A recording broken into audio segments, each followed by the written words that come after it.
I'm Jessica Martinez, and what I'm about to tell you will make you question everything you think you know about family loyalty. Picture this. I'm standing in my wedding dress, about to marry the love of my life, when my parents grab the microphone and announce my younger sister's engagement to my entire wedding reception. What happened next changed everything I thought I knew about my family, and the revenge I got was so perfect. Even I couldn't have planned it better. If you've ever felt invisible in your own family, stay tuned because this story will blow your mind. Before we jump back in, tell us where you're tuning in from, and if this story touches you, make sure you're subscribed, because tomorrow, I've saved something extra special for you. Growing up as the eldest daughter in the Martinez household meant mastering the art of being simultaneously essential and invisible. I was Jessica Marie Martinez, the responsible one, the achiever, the daughter who never caused problems or demanded attention.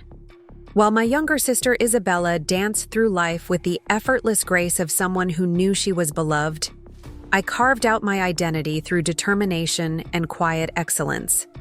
Our childhood home in Riverside, California, was a modest ranch-style house with a backyard that hosted countless family gatherings.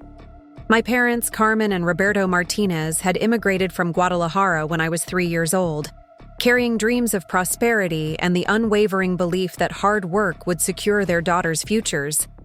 They built a successful landscaping business from nothing, transforming their calloused hands and aching backs into financial stability and community respect. From the earliest age, I understood my role in their American dream. While Isabella charmed relatives with her bright smile and natural charisma, I excelled academically, won spelling bees, organized school fundraisers, and graduated valedictorian from Riverside High. My achievements were acknowledged with proud nods and practical praise about setting good examples, while Isabella's B- report cards were celebrated with ice cream trips and encouraging speeches about her artistic soul, not being meant for traditional academics. The pattern established itself so naturally that questioning it felt ungrateful. When Isabella wanted piano lessons, I helped convince our parents by researching the cognitive benefits of musical education. When she struggled with algebra, I spent hours tutoring her while managing my own advanced placement coursework. When she needed money for prom dress alterations, I quietly contributed from my part-time job at the local library, without mentioning that I'd worn the same dress my mother had shortened for me the year before. College applications became another exercise in invisible excellence. I earned a full scholarship to UCLA for biochemistry, planning to pursue medical school and fulfill my parents' dream of having a doctor in the family. The celebration dinner lasted exactly one evening before attention shifted to Isabella's senior year struggles and her need for extra support to graduate. My acceptance letter was framed and hung in the hallway, but conversations about my future quickly transformed into logistics about how my absence would affect family dynamics and Isabella's emotional well-being. UCLA became my sanctuary of individual identity. For the first time in 18 years, I existed independently of family expectations and sibling comparisons. My roommate, Sarah Chen, came from a similarly achievement-oriented family, but without the complicated dynamics that had shaped my understanding of self-worth. Through her friendship, I began recognizing patterns I'd previously accepted as natural family order. Pre-med coursework demanded every ounce of intellectual capacity I possessed. Organic chemistry, molecular biology, and physics pushed me beyond comfortable academic territories into realms where success required not just intelligence but resilience. I thrived in this environment, finding purpose in the complexity and satisfaction in mastering concepts that challenged my previous understanding of learning. During my sophomore year, while struggling through a particularly difficult biochemistry lab, I met David Kim. He was a graduate student in the engineering department, serving as a teaching assistant for our laboratory sections. David possessed the rare combination of brilliance and humility that made complex concepts accessible without condescension. His patient explanations during office hours gradually evolved into study sessions, which eventually transformed into coffee dates that lasted until the library closed. David's family background paralleled mine in some ways while differing dramatically in others. His parents had immigrated from Seoul with similar dreams of American prosperity, but they had navigated parental expectations differently. As the oldest son, David faced pressure to excel, but his achievements were celebrated individually rather than measured against sibling performance. His younger brother's artistic pursuits were encouraged alongside David's scientific ambitions, creating an environment where success wasn't zero-sum competition. Our relationship developed slowly, built on shared academic passion and mutual respect for each other's ambitions. David understood the weight of parental expectations without the complications of sibling rivalry that had defined my family experience. He encouraged my medical school aspirations while sharing his own dreams of developing sustainable energy technologies. Together, we created a partnership based on supporting each other's individual goals rather than merging into a single identity. Medical school applications consumed my junior year with their demanding requirements for research experience, volunteer hours, MCAT preparation, and personal statements that somehow needed to capture my passion for healing in precisely measured prose. David helped me practice interview techniques while managing his own graduate research deadlines. The process was grueling, but having someone who understood academic pressure made the challenges manageable. When acceptance letters arrived during my senior year, I was admitted to 3 excellent programs, including UCSF, my first choice.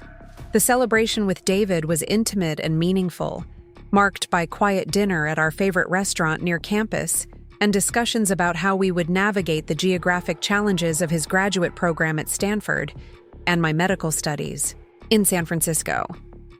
Sharing the news with my family required more careful orchestration. I called during Sunday dinner, knowing everyone would be gathered around the kitchen table that had hosted countless family discussions. My mother's initial excitement was genuine and overwhelming, her rapid Spanish expressing pride and amazement at her daughter's achievement. My father's quiet satisfaction carried the weight of immigrant dreams fulfilled through his child's success. Isabella's reaction was more complex. At 21, she was completing her communications degree at UC Riverside while working part-time at a local marketing firm. Her congratulations carried warmth, but also uncertainty about how my continued academic success would affect family dynamics. She had grown accustomed to being the daughter whose emotional needs took precedence, and my geographic distance had already shifted some parental attention back to my achievements. The conversation inevitably turned to logistics and family implications. Would I be able to visit regularly? How would this affect holiday gatherings? When would I have time for family obligations? The questions weren't malicious, but they reflected the persistent expectation that my choices should accommodate family comfort rather than optimize my individual growth. David and I spent countless hours discussing our future during my final semester at UCLA. His graduate research was progressing well, with potential for postdoctoral opportunities at several prestigious institutions. My medical school plans would require 4 years of intensive study followed by residency training that could last another 3 to 7 years depending on my chosen specialization. We were both committed to our individual paths while building a relationship that could weather the demands of advanced education. The proposal came during spring break of my senior year, in the quiet moments after we'd spent the day hiking in Malibu Canyon. David had carried the ring in his backpack for 3 hours, waiting for a moment that felt naturally perfect rather than artificially dramatic. The ring itself was elegant in its simplicity, a single diamond set in platinum that reflected both our practical natures and his understanding of my preference for understated beauty. His proposal speech was characteristically thoughtful, acknowledging the challenges we would face while expressing his commitment to building a life together that honored both our ambitions. He spoke about wanting to grow alongside me rather than asking me to accommodate his needs at the expense of my own dreams. The contrast with relationships I had observed, where compromise typically meant women adjusting their aspirations, made his words especially meaningful. I said yes without hesitation, not because the timing was perfect or because external pressures demanded it, but because David represented the possibility of partnership without sacrifice of individual identity.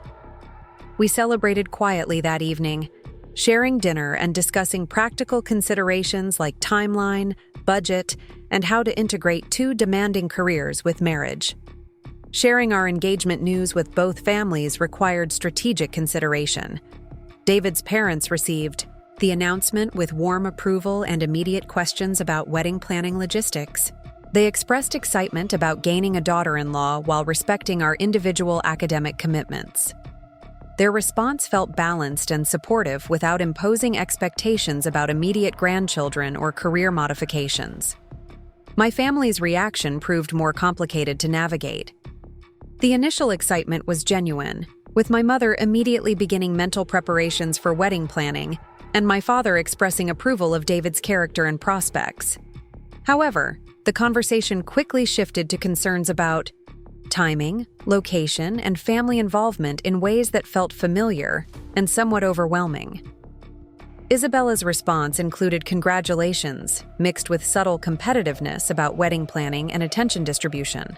At 21, she was casually dating, but without serious relationship prospects, making my engagement another milestone that highlighted our different life trajectories. She immediately volunteered to help with wedding planning, an offer that felt both generous and potentially problematic, given our history of her involvement in my achievements. Wedding planning began immediately after graduation, with David and I setting a date for the following spring to allow time for proper preparation while accommodating our academic schedules. I would be completing my first year of medical school, and David would be advancing in his graduate research, making spring break an ideal time for celebration and brief honeymoon. We chose a venue in Napa Valley that offered both natural beauty and practical amenities for our families. The location was far enough from Los Angeles to feel special while remaining accessible for elderly relatives who might struggle with extensive travel. David and I prioritized creating an atmosphere that reflected our values: elegant but not ostentatious, meaningful but not overwhelming. Budget discussions revealed different family approaches to wedding expenses. David's parents offered to contribute specific amounts while respecting our independence in planning decisions. My parents expressed willingness to help, but with less clarity about financial boundaries and more assumptions about traditional family roles in wedding preparation. The engagement period passed quickly, filled with medical school orientation, apartment hunting in San Francisco, and weekend wedding planning sessions that often extended into family dinners and extended discussions about guest lists, menu choices, and ceremony details. Preparing and narrating this story took us a lot of time, so if you are enjoying it, subscribe to our channel. It means a lot to us. Now back to the story. David proved to be an engaged partner in all aspects of planning, sharing opinions and participating in decisions without defaulting to traditional gender roles about wedding preparation being primarily feminine responsibility. Isabella's involvement in wedding planning grew gradually and somewhat inevitably. Her artistic eye proved helpful in selecting decorations and coordinating color schemes, while her outgoing personality made her valuable for managing vendor communications and family coordination. However, her participation also introduced subtle tensions as she occasionally pushed for choices that reflected her preferences rather than mine, always framed as helpful suggestions rather than conflicting vision. Medical school began in August with the intensity I had anticipated. The workload was overwhelming, requiring complete reorganization of time management and study habits. Anatomy, physiology, and pharmacology demanded memorization and comprehension beyond anything I had previously encountered. The social dynamics of medical school also proved challenging, with competitive classmates and demanding professors creating an environment where academic excellence was expected rather than exceptional. David's support during this transition proved invaluable. He understood the pressure of advanced academic work while managing his own research responsibilities. Our relationship became a source of stability and encouragement as we both navigated demanding programs. Weekend visits and daily phone conversations provided emotional anchoring that helped me maintain perspective during particularly stressful periods. Wedding planning continued throughout my first semester, with decisions made during study breaks and vendor meetings scheduled around exam periods. The organization required careful coordination between my academic responsibilities, David's research schedule, and family expectations about involvement and communication. Isabella proved particularly helpful in managing details when my time became severely limited during finals period. By December, most wedding arrangements were finalized. The venue was secured, catering confirmed, flowers ordered, and invitations designed. David and I had created a celebration that reflected our values and personalities while honoring our family's cultural expectations. The guest list included approximately 150 people, mostly family members and close friends who had supported us throughout our relationship. Holiday break provided intensive final planning periods. David and I spent Christmas week with my family in Riverside, using the time to confirm last-minute details and ensure all family members understood their roles in the ceremony. Isabella had volunteered to serve as maid of honor, a role she embraced, with enthusiasm and genuine excitement about supporting my wedding day. The final months before the wedding passed in a blur of medical school examinations, research paper deadlines, and wedding preparation details.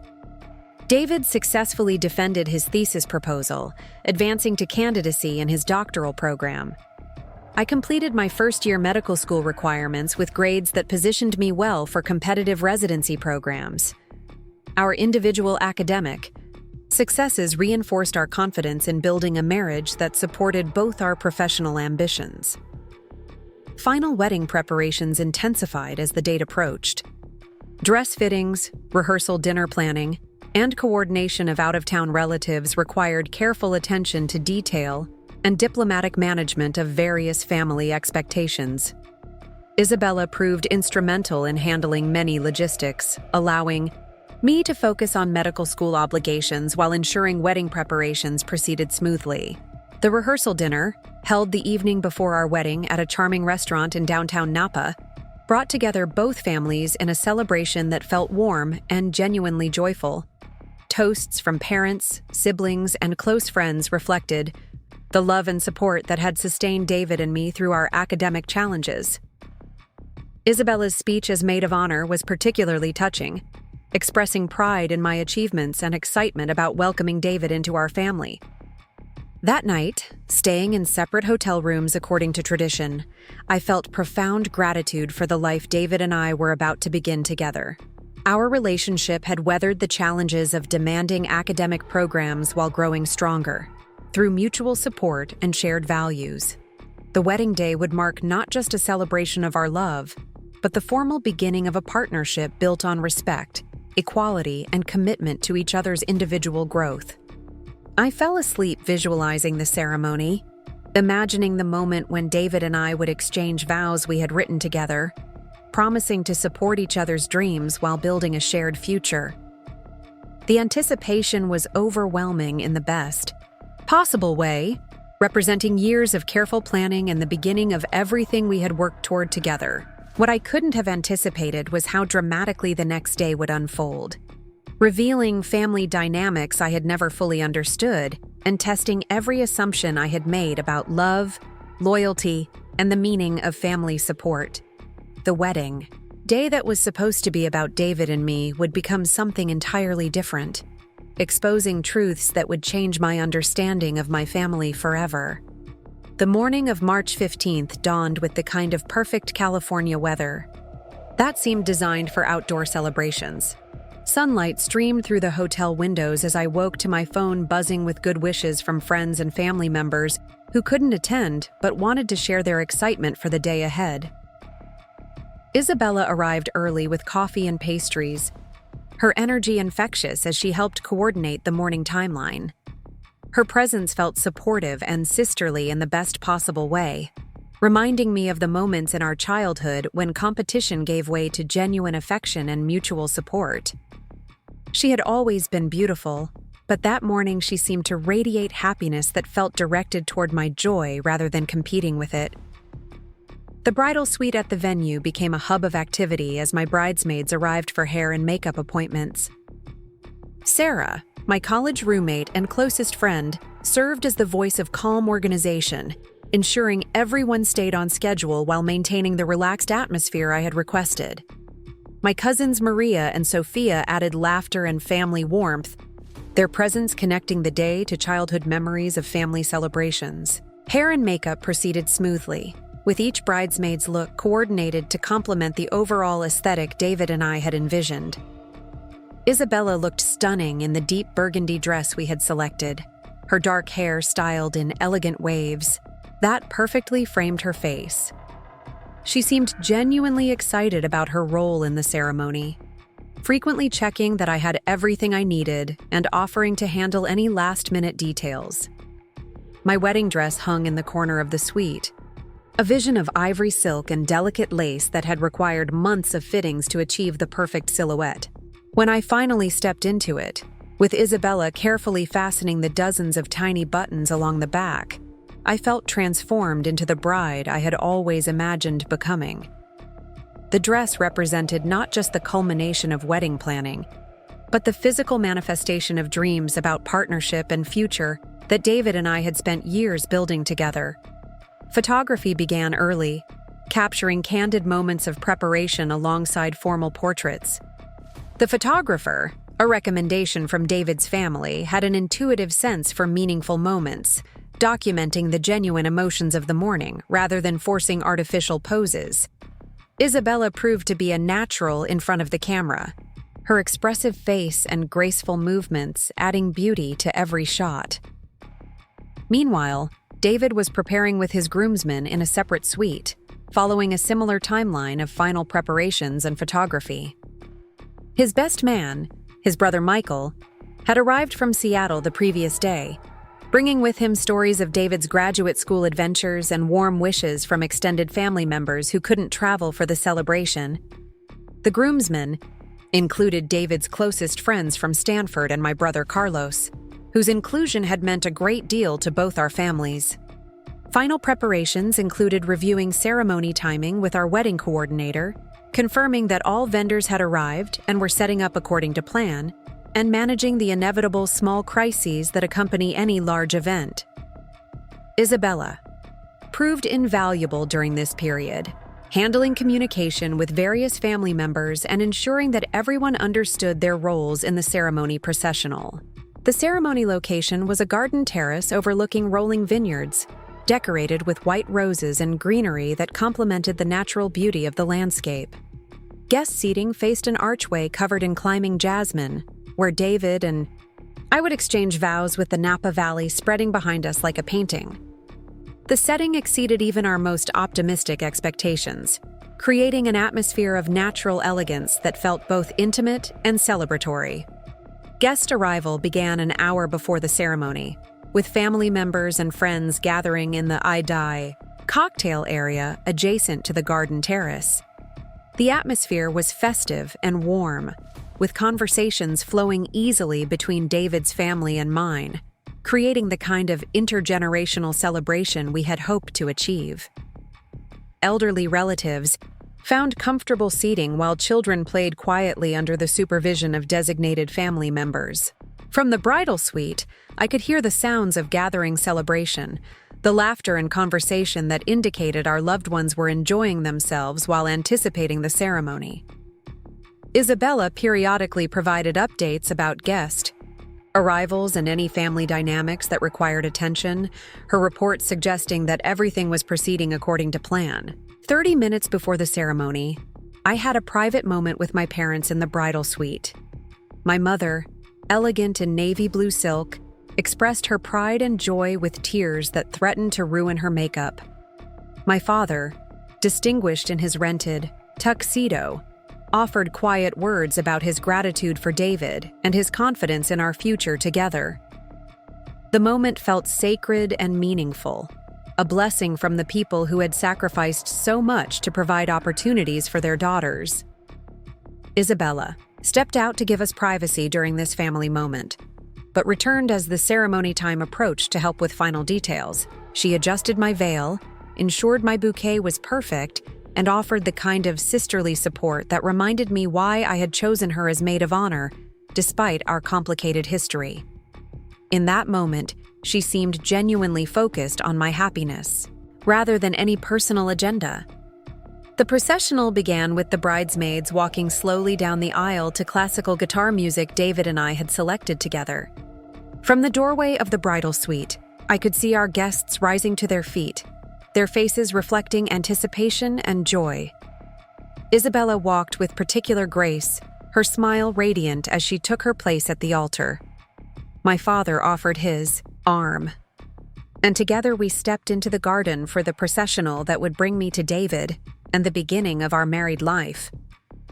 The guitar music swelled as guests turned to watch our approach, their expressions reflecting the love and support that had sustained David and me throughout our relationship. The moment felt perfect, the culmination of years of planning and the beginning of everything we had dreamed about together. David waited at the altar with an expression of joy and anticipation that made my heart race.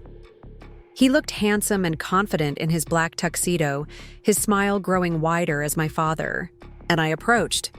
His groomsmen stood beside him, their faces reflecting shared happiness for their friend's wedding day. The scene was everything I had visualized during months of planning, a perfect moment of celebration and commitment. The ceremony itself proceeded beautifully with our officiant, a family friend who had known both David and me throughout our relationship, guiding us through vows we had written together. David's words about partnership and mutual support brought tears to my eyes, while my promises about building a life that honored both our individual dreams felt true and meaningful in ways that surprised me with their emotional power. The exchange of rings, symbols of commitment we had selected together, marked the formal beginning of our marriage. When the officiant pronounced us husband and wife, David's kiss felt like the sealing of promises we had been making to each other for years. The applause from our guests created a wave of celebration that surrounded us with love and support from everyone who mattered most in our lives.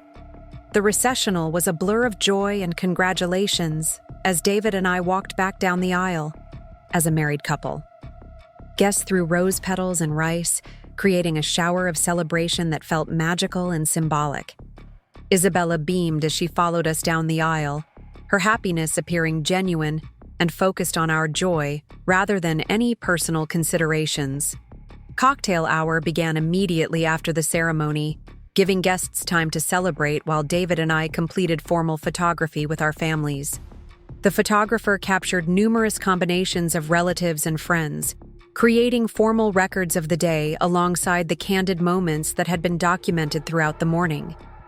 Isabella remained helpful and positive throughout this process, ensuring that everyone knew where they needed to be and when. The reception location was an elegant ballroom adjacent to the ceremony site, decorated with centerpieces of white roses and candles that created warm, romantic lighting as the sun began to set over the valley. David and I made our entrance as husband and wife to enthusiastic applause, beginning the celebration that would continue into the evening with dinner, dancing, and toasts from family and friends. Our first dance, to a song David had suggested, that perfectly captured our feelings about partnership and future, felt like floating in a bubble of perfect happiness, surrounded by our loved ones, holding my new husband while moving to music that expressed our deepest feelings about love and commitment. I felt overwhelmed with gratitude for the life we were beginning together. The evening proceeded with all the traditional elements we had planned: father-daughter dance that brought tears to my eyes, mother-son dance that showcased David's respect for his family, and toasts from wedding party members and parents that expressed love and support in AI, ways that made everyone laugh and cry simultaneously. Dinner was delicious, conversation flowed easily between tables, and the dance floor filled with guests of all ages celebrating our marriage with enthusiasm and joy.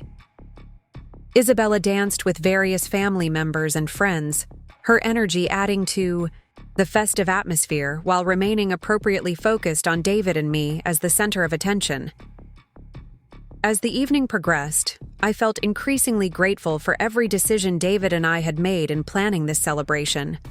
The venue was perfect, the food exceeded expectations, our families were getting along beautifully, and most importantly, we were surrounded by people who genuinely cared about our happiness and future together. It was during this peak moment of joy and celebration, as David and I prepared to cut our wedding cake while guests gathered around with cameras and congratulations, that my parents approached the band to request use of the microphone.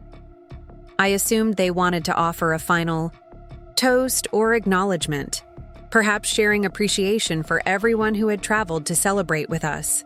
What happened next would shatter my perfect wedding day and reveal family dynamics I had never fully understood, transforming a celebration of love into something entirely different and exposing truths that would change everything I thought I knew about family loyalty and support.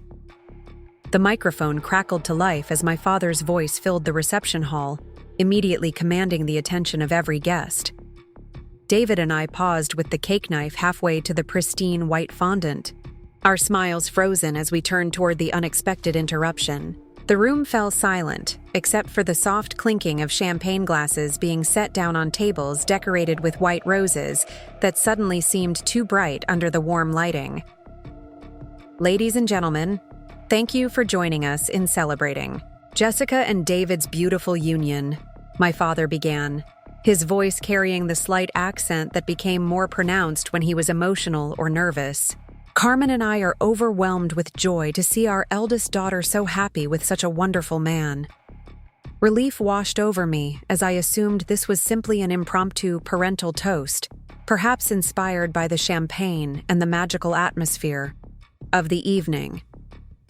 David squeezed my hand reassuringly, his thumb tracing gentle circles across my knuckles as we waited for my father to continue with what I expected would be heartfelt words about marriage, family, and the future David and I were building together.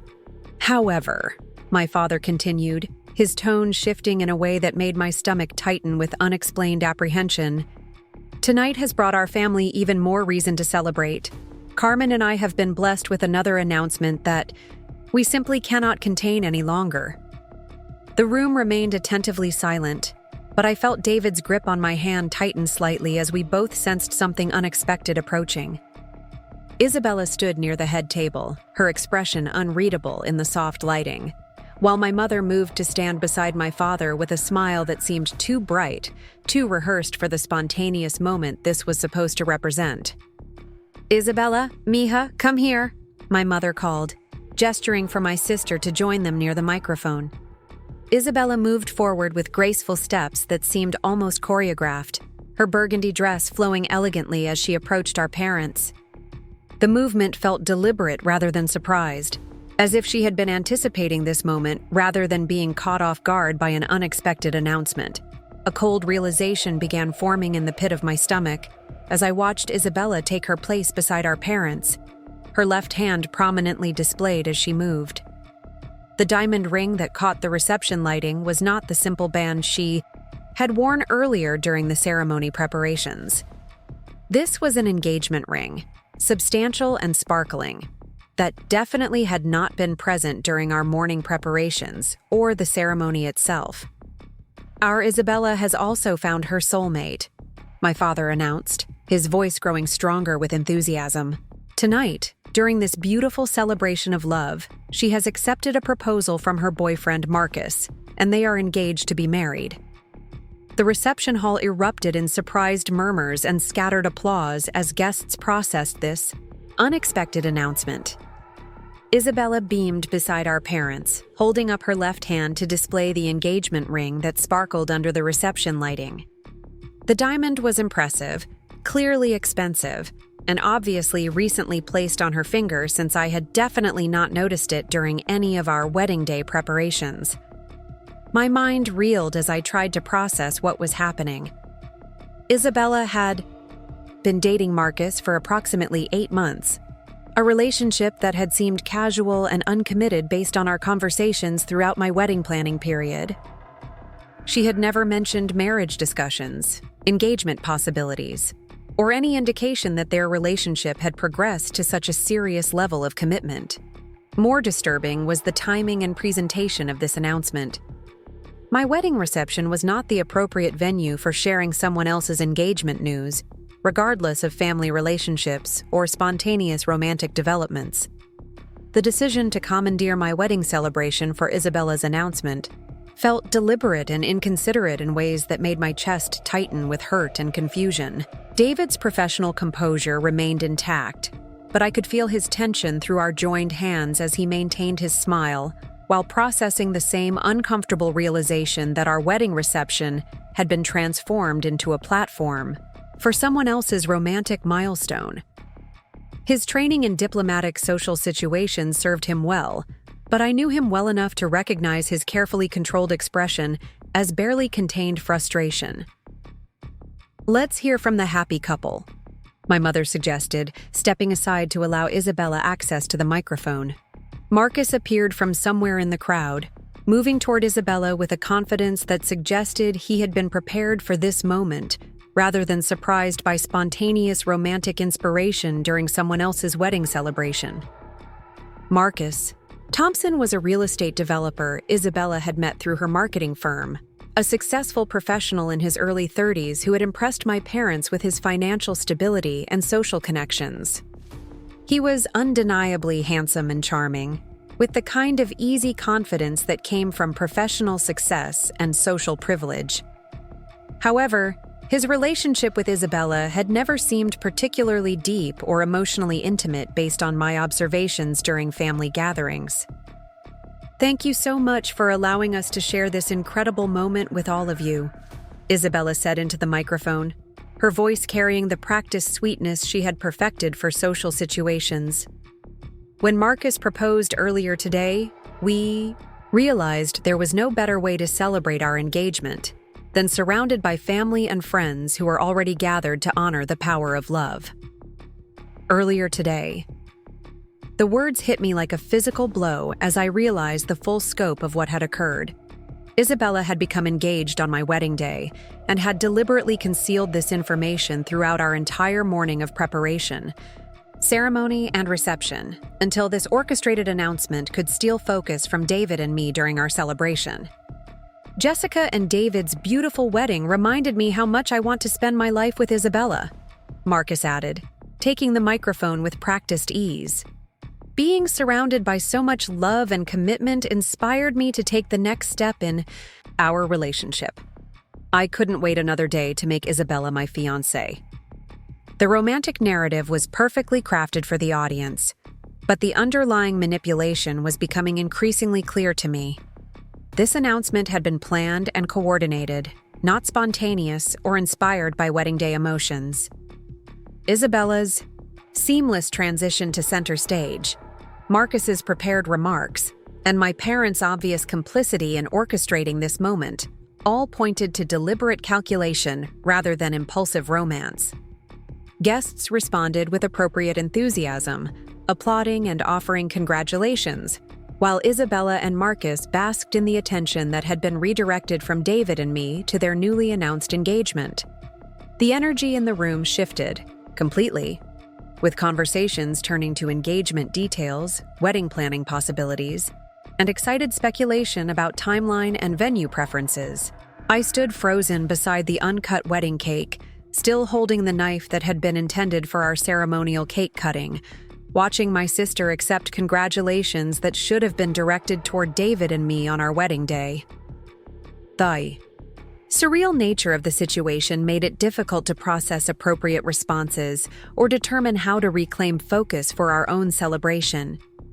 Sarah appeared at my elbow, her expression carefully neutral, but her eyes reflecting recognition of the inappropriate timing of Isabella's announcement.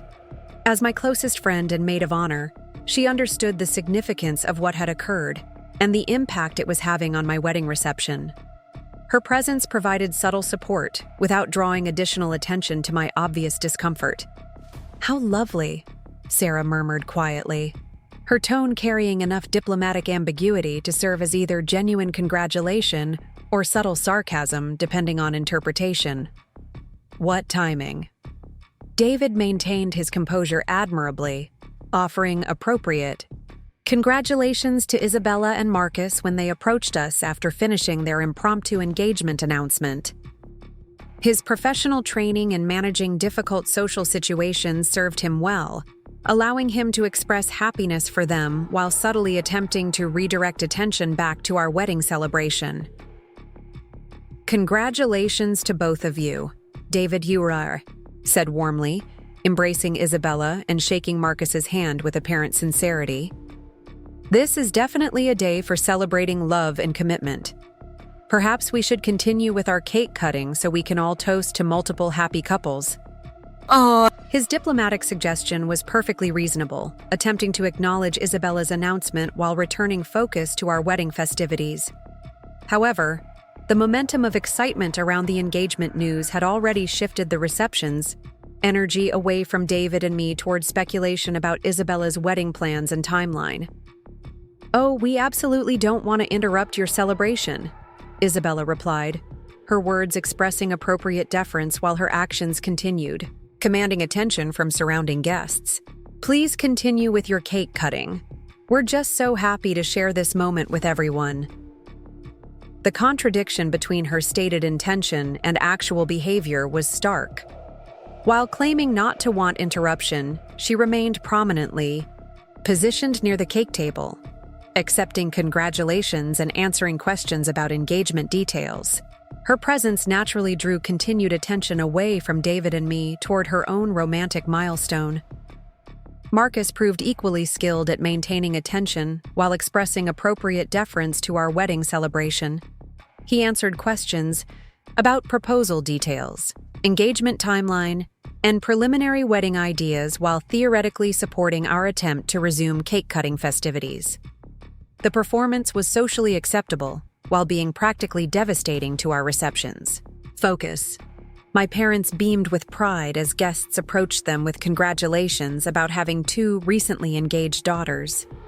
Their joy appeared genuine and overwhelming, suggesting they either didn't recognize the inappropriate timing of Isabella's announcement or didn't care about its impact on David and me.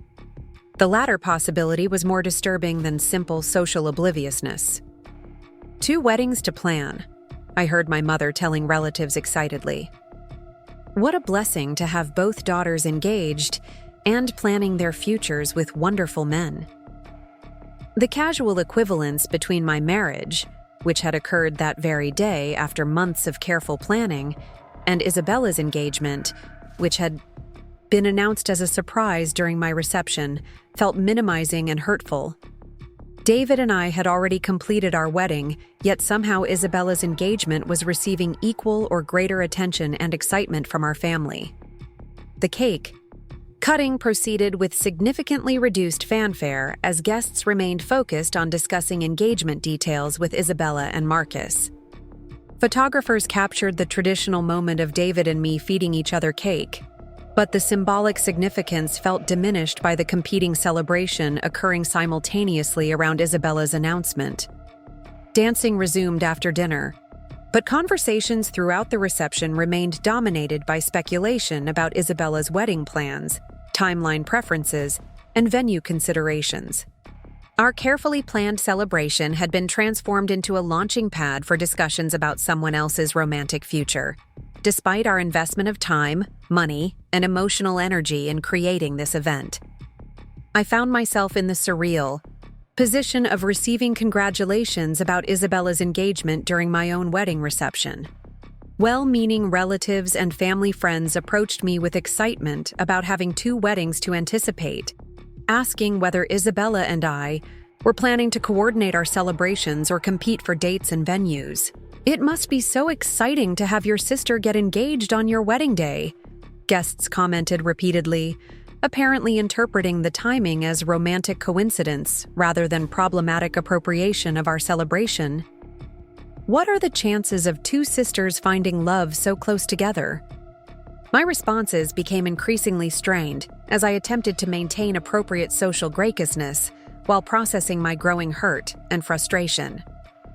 David proved invaluable during this period, subtly supporting my interactions with guests while managing his own diplomatic responses to questions about timeline coordination and family wedding planning logistics.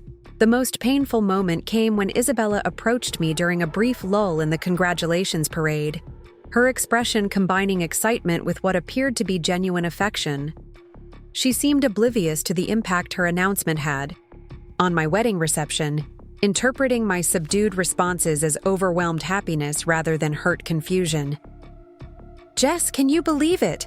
she said, embracing me with apparent sisterly enthusiasm. "We're both engaged now." Mom is absolutely beside herself with joy about planning 2 weddings. "This is going to be such an amazing year for our family."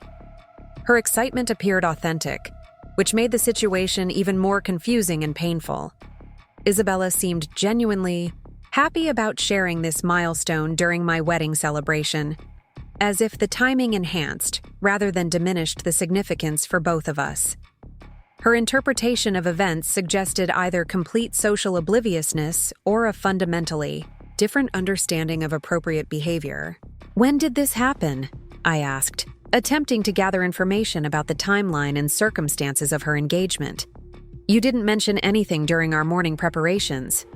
"Marcus proposed during your ceremony," Isabella explained excitedly. "He said watching you and David exchange vows made him realize he didn't want to wait any longer to commit to spending his life with me." "Isn't that romantic? Your love inspired our engagement." The revelation was devastating in its implications. Marcus had proposed to Isabella during David's and my wedding ceremony, meaning they had both been focused on their own romantic milestone while participating in our celebration as maid of honor and guest. The divided attention during our sacred ceremony felt like a profound violation of the trust and honor we had placed in Isabella's role. Moreover, the timing raised serious questions about premeditation and planning. Engagement rings required advance purchase and sizing. Proposal planning involved consideration and preparation. And Marcus's presence at our wedding with proposal intentions suggested coordination that predated any spontaneous romantic inspiration during our ceremony. "That's quite a coincidence," David observed diplomatically when Isabella shared the engagement timeline with him. "Marcus must have been very prepared to propose spontaneously during our ceremony." His polite skepticism reflected my own growing suspicion that this engagement had been planned well in advance, with our wedding date selected as the perfect opportunity for announcement rather than genuine inspiration striking during our vows. The calculated nature of the timing felt manipulative and hurtful in ways that went beyond simple social inappropriateness. Isabella's response to David's subtle questioning revealed either impressive commitment to her narrative or genuine belief in the romantic spontaneity she was describing. She elaborated on Marcus's emotional reaction to our ceremony, his whispered proposal during the recessional, and her overwhelming joy at accepting during what she described as the most romantic possible moment. "I couldn't have imagined a more perfect engagement," Isabella continued. "Being surrounded by family and friends who were already celebrating love and commitment made saying yes feel like joining a beautiful tradition rather than starting something separate." Her interpretation painted our wedding as a romantic backdrop for her own milestone rather than a distinct celebration deserving independent focus and respect. The perspective revealed a fundamental misunderstanding about appropriate timing and social boundaries that suggested deeper issues with empathy and consideration for others' experiences. The reception continued with increasingly divided attention between our wedding celebration and Isabella's engagement excitement. Guests alternated between congratulating David and me on our marriage and Isabella and Marcus on their engagement, creating an atmosphere of competing celebrations rather than unified joy for our wedding day. Photography became particularly challenging, as family members requested photos that included both couples, effectively documenting Isabella's engagement announcement during our wedding reception. The images would forever capture the moment when our wedding celebration was transformed into something else, serving as permanent reminders of the day's complicated emotions and divided attention. My parents seemed oblivious to any problematic aspects of the evening's developments, expressing overwhelming joy about having both daughters celebrating romantic milestones simultaneously. Their enthusiasm appeared genuine and uncomplicated, suggesting they interpreted Isabella's announcement as enhancing rather than detracting from our wedding celebration. "What a perfect day," my mother told me during one of the few moments when Isabella was occupied elsewhere. Both my daughters celebrating love and commitment. I couldn't have imagined anything more beautiful. Her perspective highlighted the fundamental disconnect between my experience of the evening and my family's interpretation of events. While I felt hurt and frustrated by the appropriation of our wedding reception, my parents viewed the situation as doubly celebratory rather than problematically timed or socially inappropriate. As the evening progressed, I found myself increasingly isolated in my feelings about Isabella's announcement. Guests appeared to accept the engagement news as genuinely romantic timing rather than questionable social behavior. Family members expressed excitement about coordinating two upcoming weddings, rather than concern about appropriate boundaries and celebration timing. The disconnect between my emotional response and everyone else's apparent acceptance of the situation made me question whether I was overreacting or whether others were simply too polite to express similar discomfort. The isolation of my perspective added another layer of hurt to an already painful experience. David proved to be my anchor during this confusing period, subtly validating my feelings while maintaining appropriate social responses to the evolving situation. His support came through private moments of eye contact, gentle touches, and diplomatic management of guest interactions that helped me navigate the remainder of our reception without completely losing composure. The traditional elements of our wedding reception continued around Isabella's ongoing engagement celebration. The bouquet toss proceeded with Isabella prominently positioned among the single women, though her recent engagement technically disqualified her from participation. The garter toss included Marcus among the single men, despite his newfound engaged status creating similar qualification questions. These symbolic moments highlighted the confusion created by Isabella's announcement during our wedding reception.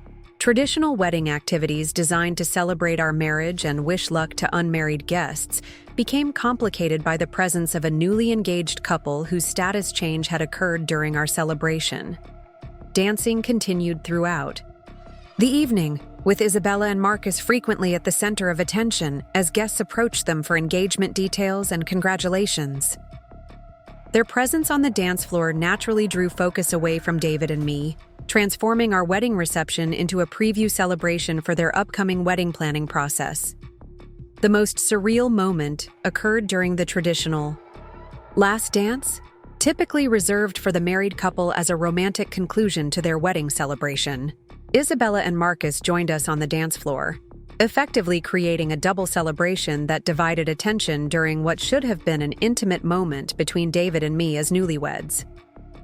Guests gathered around both couples, taking photos and offering final congratulations for what had become a dual celebration of marriage and engagement.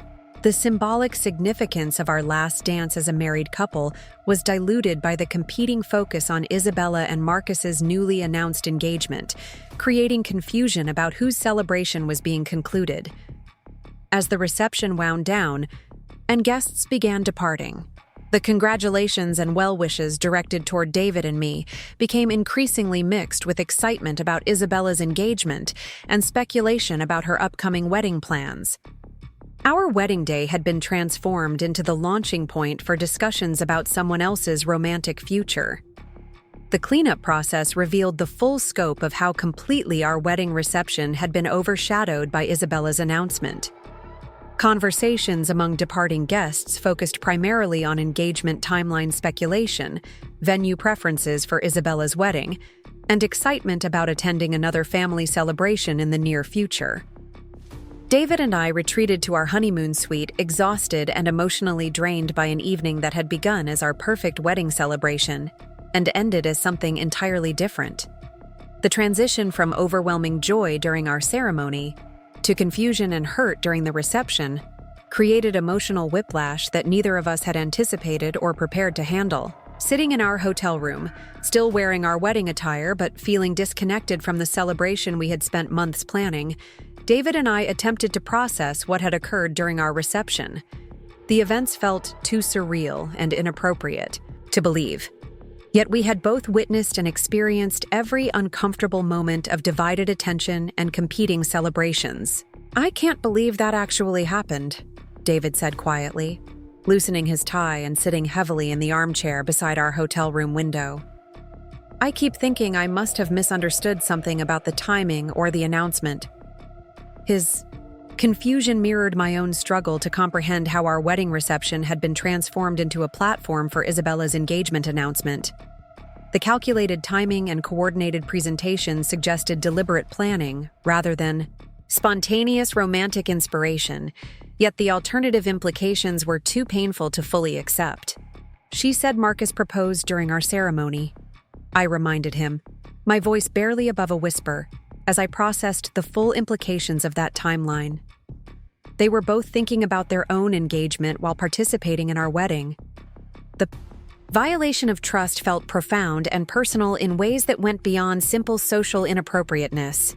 Isabella had served as my maid of honor, standing beside me during the most important ceremony of my life, while secretly anticipating her own romantic milestone that would overshadow our celebration.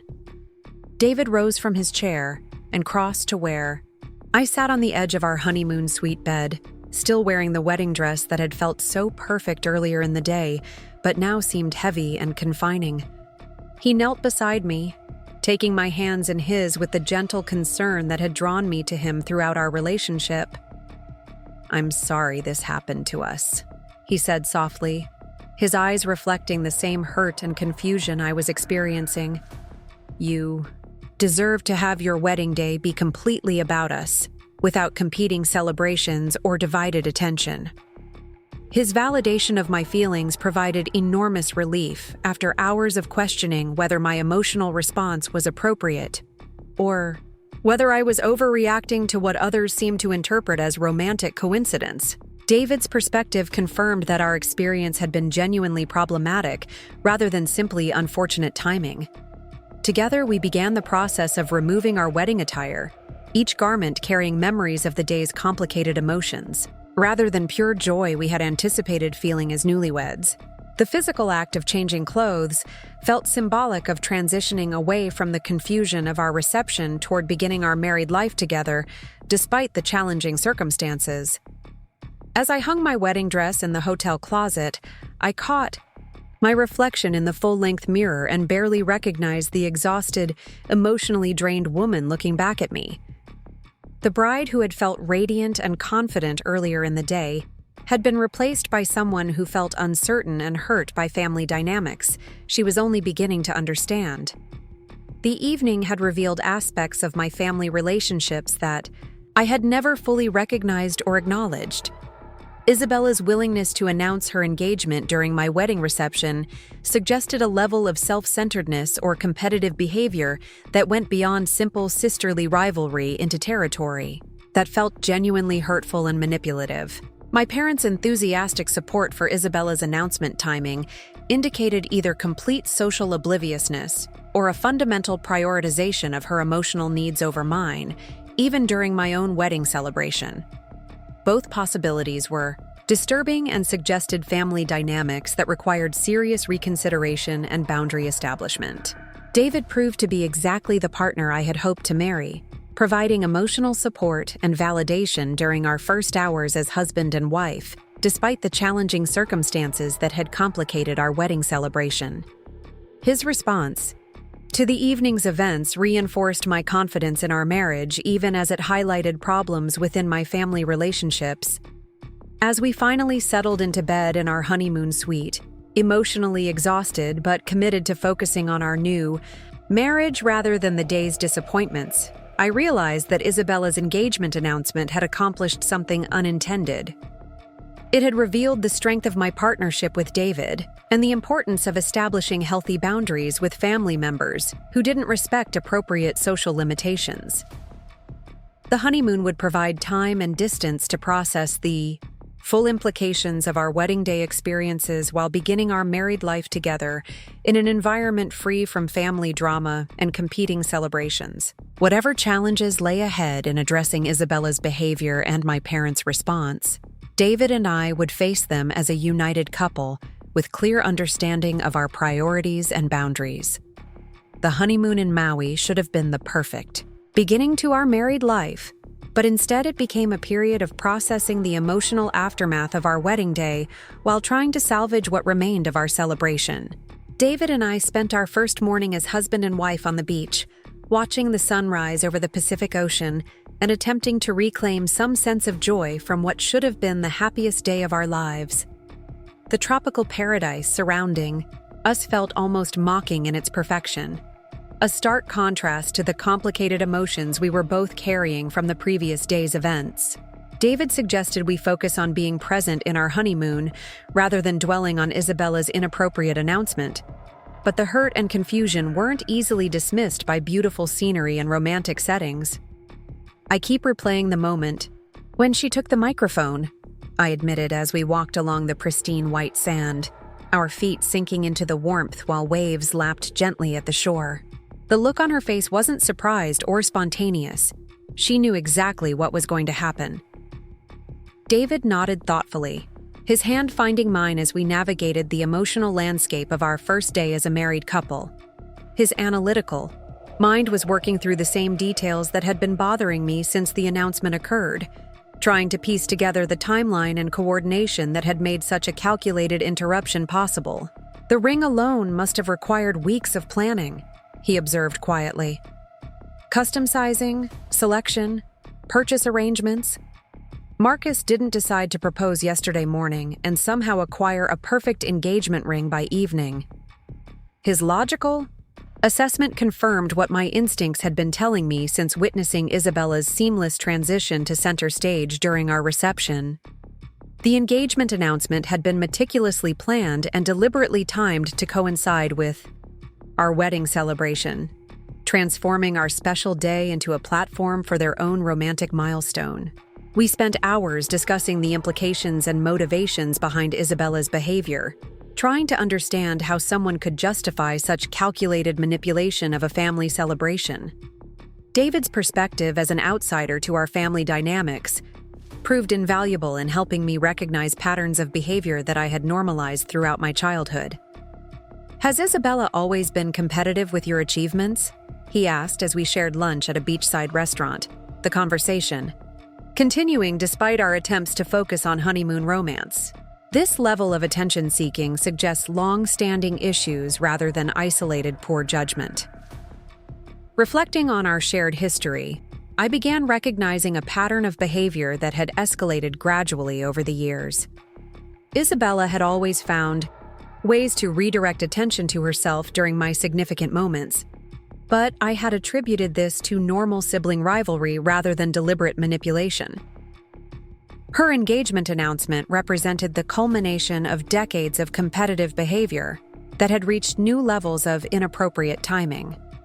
During childhood, Isabella had frequently developed mysterious illnesses during my birthday parties, requiring parental attention that divided focus from my celebration. In high school, she had announced her acceptance to her preferred college during my graduation party, shifting conversations away from my academic achievements toward her future plans. The pattern continued through college, with Isabella's dramatic breakups occurring during my holiday visits home, her job promotions announced during family dinners meant to celebrate my medical school acceptances, and her relationship milestones, consistently timed to coincide with my important life events. I think I've been enabling this behavior by always graciously stepping aside, I realized as David and I explored the tropical gardens surrounding our resort. Every time she's redirected attention from my achievements to her needs, I've accepted it as normal family dynamics instead of recognizing it as problematic boundary violations. David's response was characteristically supportive, while also being intellectually honest about the situation we were facing. He acknowledged that my family relationships required significant boundary establishment, while expressing confidence in our ability to navigate these challenges together as a married couple. The honeymoon continued with a mixture of romantic activities and ongoing processing of our wedding day experiences. Snorkeling in crystal-clear waters, sunset dinners on the beach, and couples massages at the resort spa provided moments of pure joy and connection that reminded us why we had chosen to build a life together despite family complications.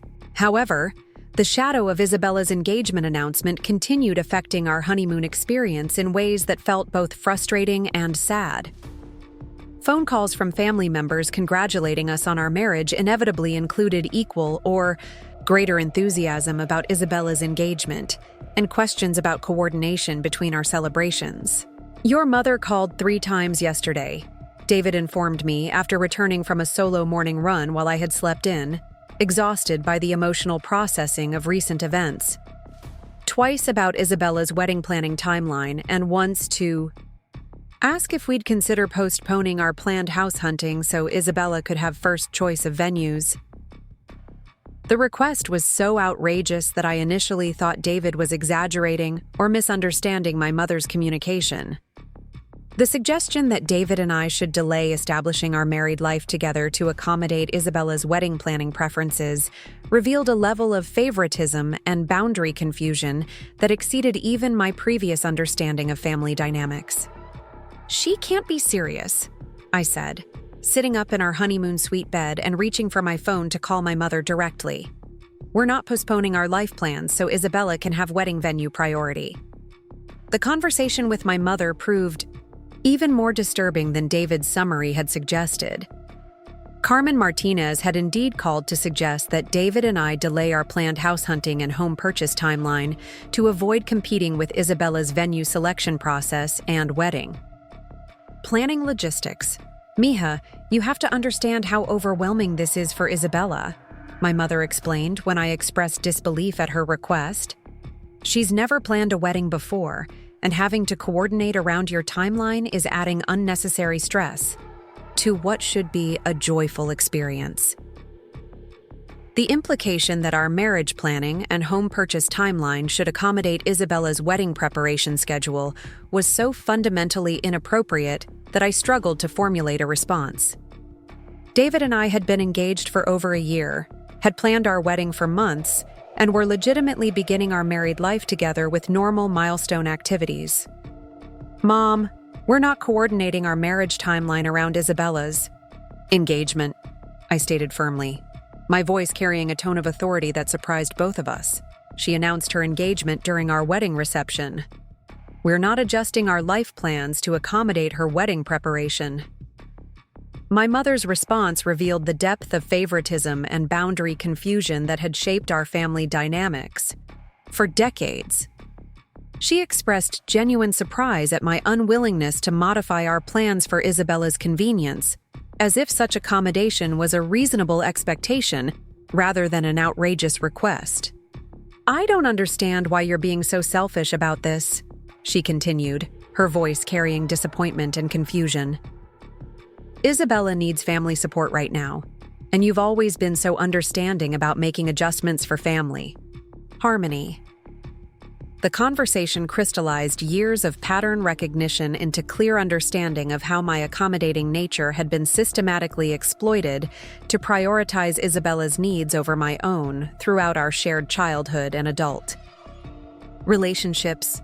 My willingness to step aside for family peace had been interpreted as obligation rather than generosity.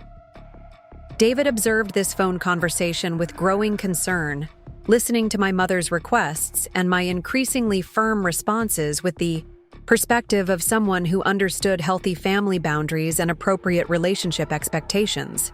His facial expressions reflected disbelief at the level of inappropriate accommodation being requested. "I need to go," I told my mother when the conversation began repeating the same unreasonable requests with increasing emotional manipulation. "David and I are on our honeymoon, and we won't be making any life decisions based on Isabella's wedding planning timeline." Ending the phone call felt simultaneously liberating and terrifying, representing the first time I had directly refused to accommodate Isabella's needs at the expense of my own priorities. The boundary establishment felt necessary and overdue, while also representing a fundamental shift in family relationship dynamics that would inevitably create conflict. David's support during this challenging conversation proved invaluable, providing validation for my responses while helping me process the emotional complexity of establishing boundaries with family members who had never respected such limitations. His presence reminded me that I now had a partner who prioritized our marriage over extended family accommodation. "You handled that perfectly," he assured me as I processed the aftermath of refusing my mother's unreasonable requests. "Your family needs to understand that our marriage comes first, and we won't be adjusting our life plans around Isabella's preferences." The remainder of our honeymoon took on a different quality as we consciously chose to focus on our relationship and future together, rather than continuing to process family drama that threatened to overshadow our celebration of marriage. We made deliberate decisions to silence our phones during romantic activities and dedicate specific times for family communication rather than allowing constant interruptions. Snorkeling adventures in Malakini Crater, helicopter tours over volcanic landscapes, and intimate dinners at secluded restaurants provided opportunities to reconnect with the joy and excitement that had originally motivated our decision to marry. These moments reminded us of our compatibility, shared values, and genuine affection that existed independently of family complications. However, the underlying tension of unresolved family conflict continued affecting our honeymoon experience in subtle ways. Conversations about our future home, career planning, and family timeline inevitably included considerations about managing Isabella's competitive behavior and establishing appropriate boundaries with my parents. "I think we need to have a serious conversation with your family when we return," David suggested during our final evening in Maui as we watched the sunset from our resort balcony. "These patterns of behavior won't change without direct communication about boundaries and expectations." His suggestion was both necessary and daunting, representing a confrontation that I had avoided throughout my adult life, but could no longer postpone given the escalation of Isabella's attention-seeking behavior and my parents' enabling responses. The conversation would require courage and clarity that felt challenging but essential. The flight home provided additional time for processing and planning our approach to family boundary establishment. David and I used the travel time to discuss specific issues that needed addressing, appropriate consequences for continued boundary violations, and strategies for maintaining our marriage priorities despite family pressure. "We need to be prepared for significant pushback," David warned as our plane descended toward Los Angeles International Airport. "Your family has operated under certain assumptions about your availability for accommodation that won't change easily." His realistic assessment helped me prepare mentally for the difficulty of establishing new relationship dynamics with family members who had become accustomed to my automatic compliance with their requests and expectations.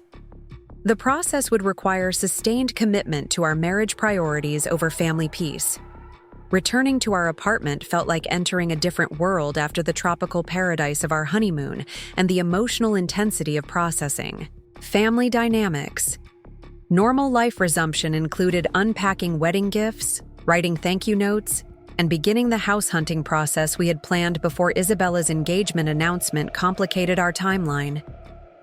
The wedding gifts provided a tangible reminder of the celebration that had been overshadowed by Isabella's announcement, with cards from friends and family expressing joy about our marriage, while often including equal enthusiasm about Isabella's engagement. The divided attention even extended to our wedding presents, with several gifts accompanied by notes congratulating both couples simultaneously. "Look at this," David said, holding up a card from my Aunt Rosa that had arrived during our honeymoon. "Congratulations to Jessica and David on their beautiful wedding, and we can't wait to celebrate Isabella's upcoming marriage too. What a year of love for the Martinez family."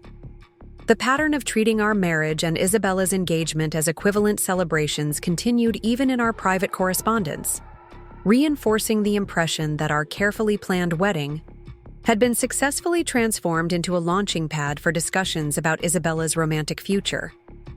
House hunting resumed with renewed urgency as David and I prioritized establishing our independent married life, rather than remaining geographically and emotionally entangled with family dynamics that had proven problematic. We focused our search on neighborhoods that would provide sufficient distance from my parents while remaining accessible for occasional visits on our terms. The real estate process proved surprisingly therapeutic, allowing us to focus on positive future planning rather than dwelling on past family conflicts. Looking at potential homes, discussing neighborhood preferences, and envisioning our life together helped restore some of the excitement and optimism that had been dampened by our wedding day experiences.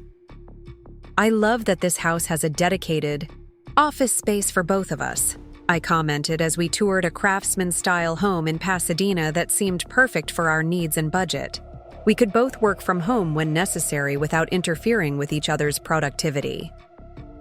David agreed enthusiastically, sharing my vision of creating a space that supported both our career ambitions while providing the domestic foundation for our marriage. The house represented independence and partnership in ways that felt healing after the complicated family dynamics we had been navigating. We submitted an offer on the Pasadena house within days of returning from our honeymoon, motivated by both genuine attraction to the property and desire to establish physical independence from family members who had demonstrated problematic boundary issues. The house would provide sanctuary and space for building our marriage according to our own values and priorities.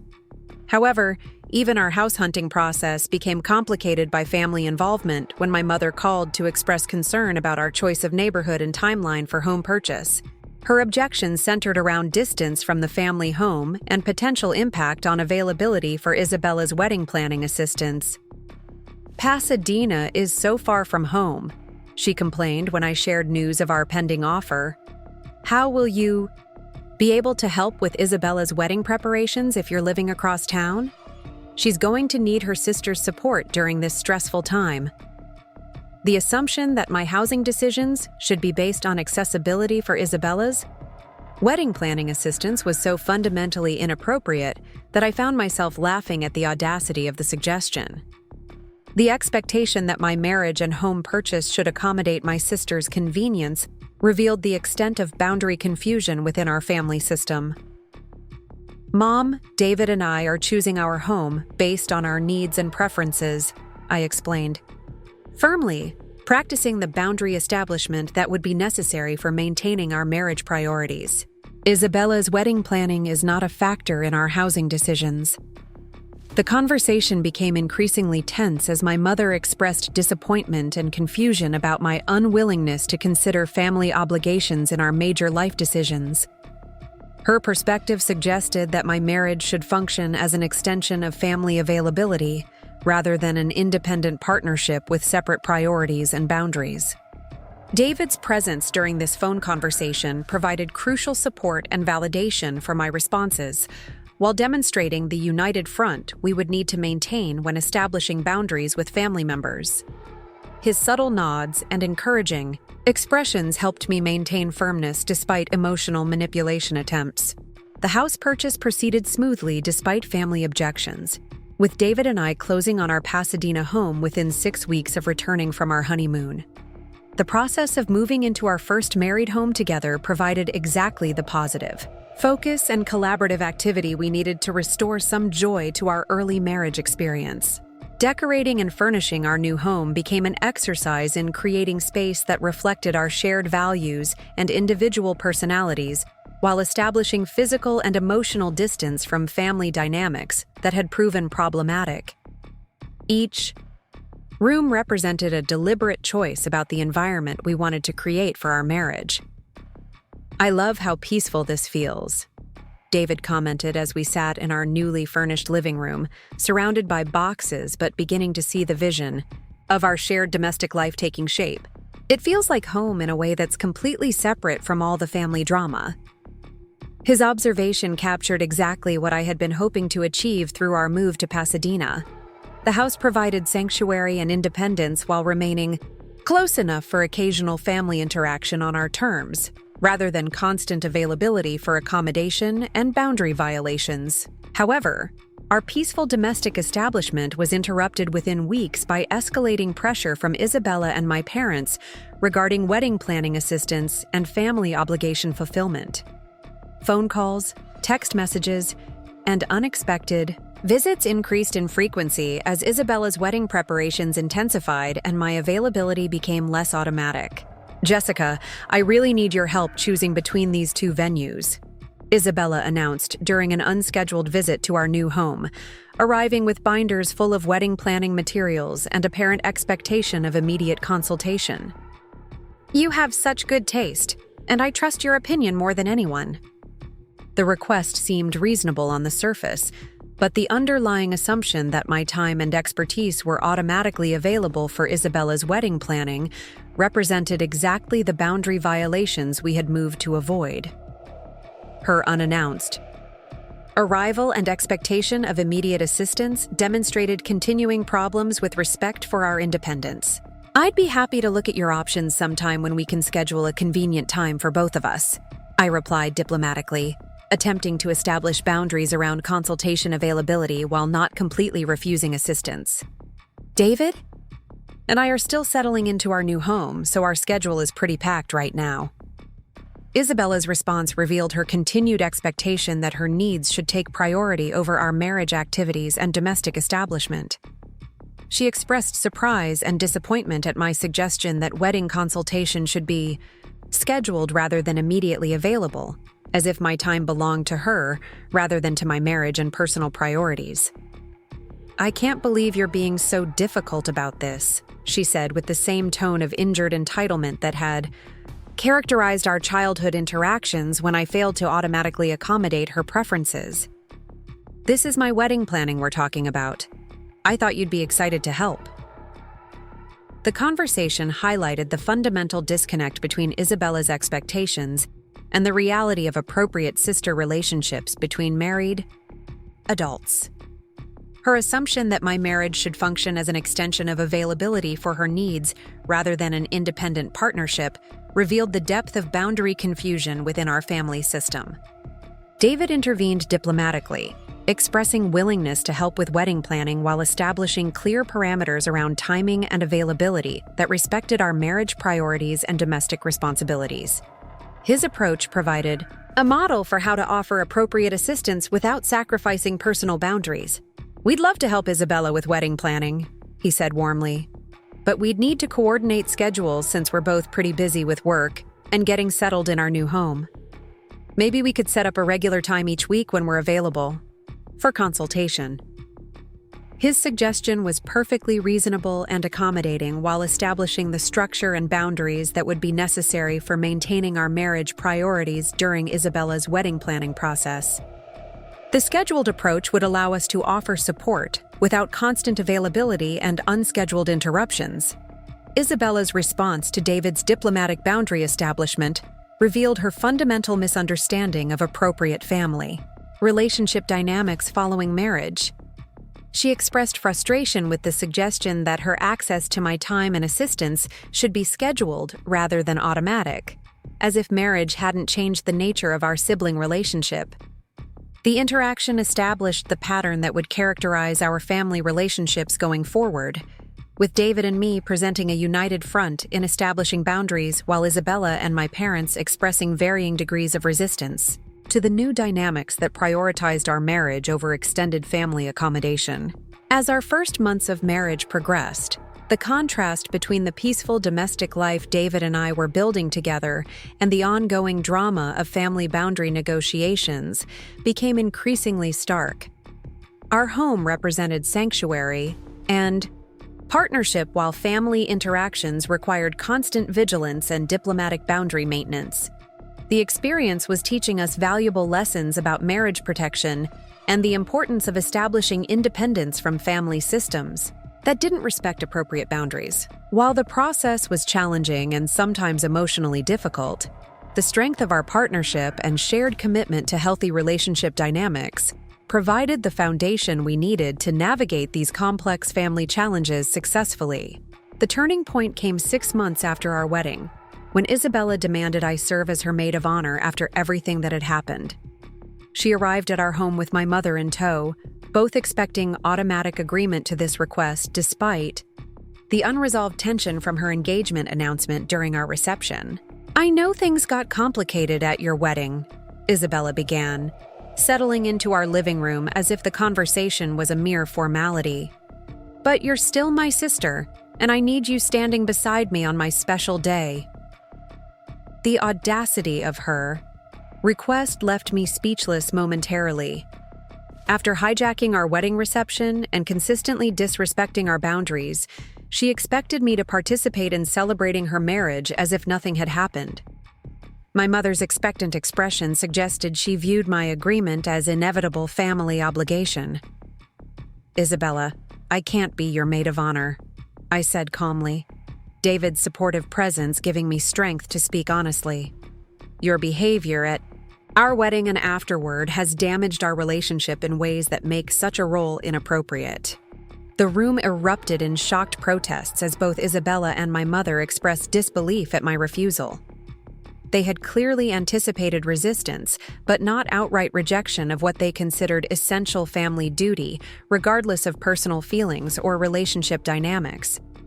"You're seriously going to punish me for falling in love?" Isabella demanded, her voice rising with indignation. "Marcus and I didn't plan to get engaged at your wedding.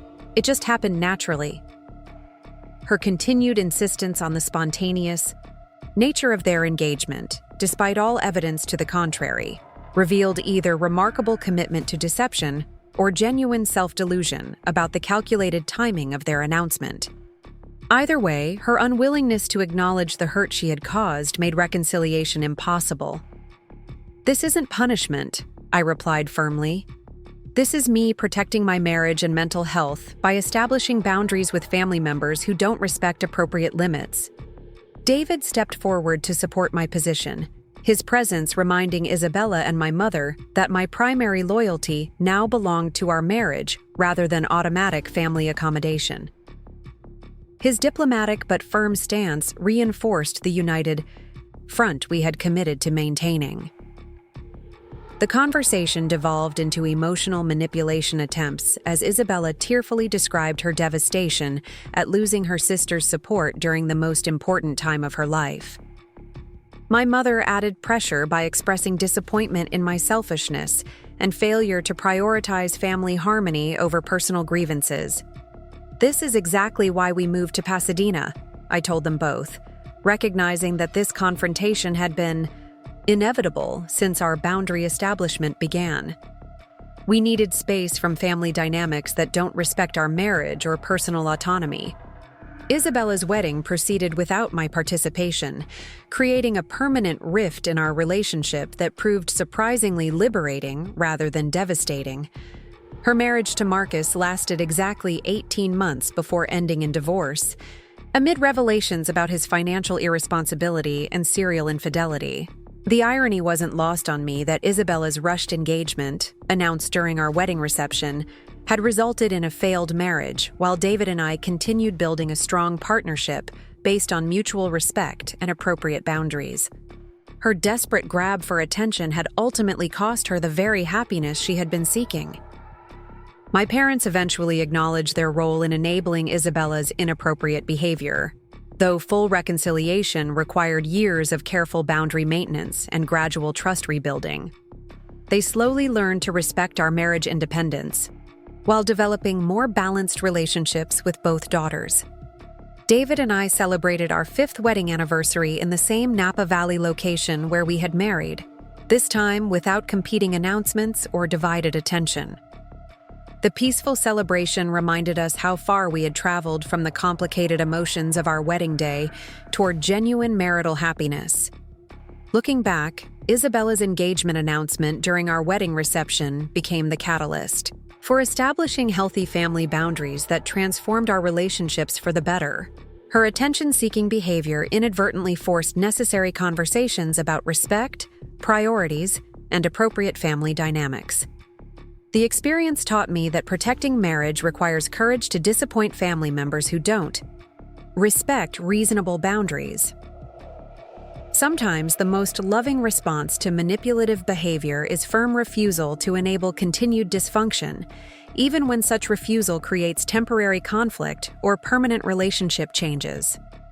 Our marriage thrived because we prioritized each other over extended family accommodation, learned to present united fronts during difficult conversations, and created physical and emotional space for our partnership to develop independently of childhood family dynamics that had proven unhealthy.